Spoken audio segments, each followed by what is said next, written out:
বাড়ি সব ভালো আছো? হ্যাঁ। আমি এটি কাম করবার ওদের মধ্যে মরে গেল।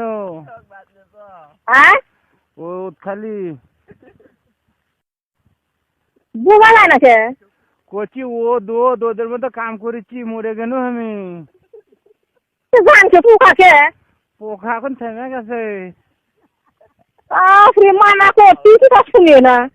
ইয়ে ভেড়া টেরা না ভালো করে দেখিস, আমার পোকা গুলো মরে গেছে। ভেড়া বাইন্দা খেয়েছি। হ্যাঁ খিলে ও ঘাসটা দেবাম না তুমি। ঘাস যদি না কাটিস মরে, আমি এটি মরে গেল। তো কাম হচ্ছে? কাম হচ্ছে 150 টাকা দিন খেলে ওষুধ তোলা।